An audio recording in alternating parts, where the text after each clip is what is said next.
for you. Call 800-877-8100. It's been an eventful week for President Biden. Most importantly of all, the president's got a new pep in his step. He's decided to change up his walking routine to Marine One. Instead of walking across the South Lawn to and from Marine One alone, he now surrounds himself with White House aides.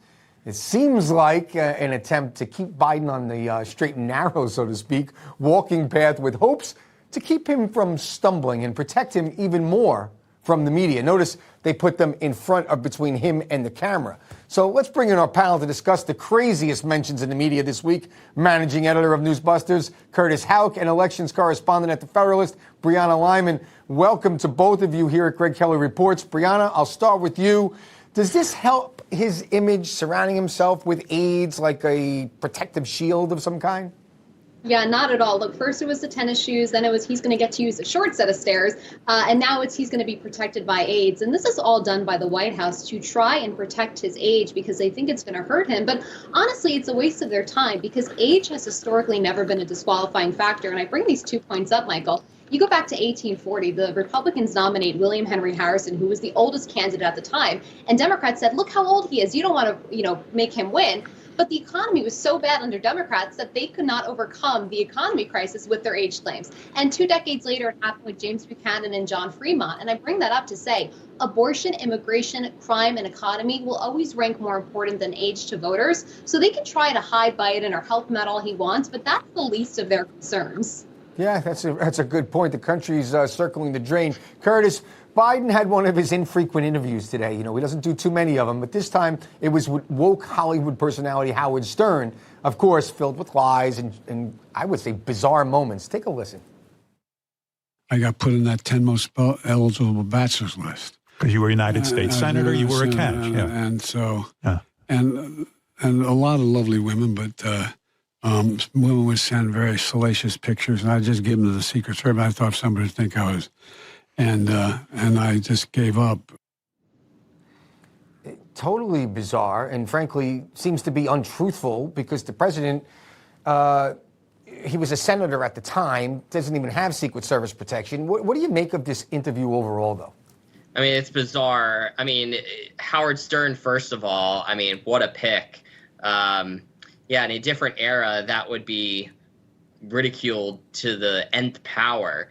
And second of all, Biden knows that, and the White House aides, more importantly, know that they can just he can spout off and make all these sorts of claims because the media aren't going to cover it. At Newsbusters, we have 7 new scandals that the media have ignored. The networks have ignored this week. The cannibal story, talking about China's, birth rate genetics being really strong, claiming that he's never made more than $400,000 in his life, saving 6 people from drowning. That was also in this interview, the 6 different photos, claiming he was the runner-up in scoring in football in school. He knows he can say all these things because he's not going to get fact-checked because they care more about what Donald Trump says. Yeah. Brianna, Biden's been out and about this week, plenty of blunders and slip-ups along the way, of course. The most viral of them is him reading the cues in the prompter. This is priceless. Just take a listen. Imagine what we can do next. 4 more years. Pause. 4 more years. Pause. 4 more years. 4 more years.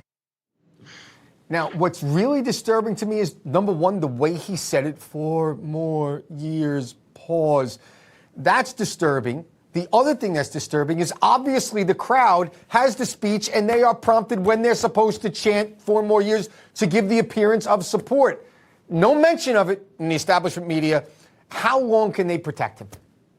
Not long enough, because he just agreed today that he was going to debate Donald Trump. So you see him say, 4 more years, pause. He can't even handle reading a teleprompter. So I can't imagine what he's going to be like on the debate stage. And that is exactly why he has been shielded from the media by his administration, because they wanted to avoid a scenario in which he would get himself, stuck in the mud, and the mud being a debate stage with Donald Trump. And I just will mention one thing. This media interview today came conveniently after the New York Times raised a point conservative media has been raising for 4 years, which is Biden is not available to the press as a president should be.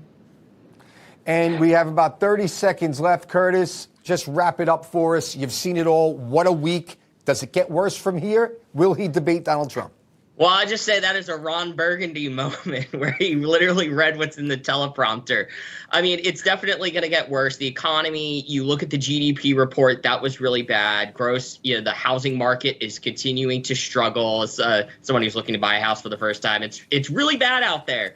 Those kinds of key economic indicators that Brianna was talking about, they're going to continue to get worse. The White House aides, I mean, they're going to continue to be hitting themselves in the head over it the more often they allow Biden out there. That's the other thing about walking with him out to Marine One.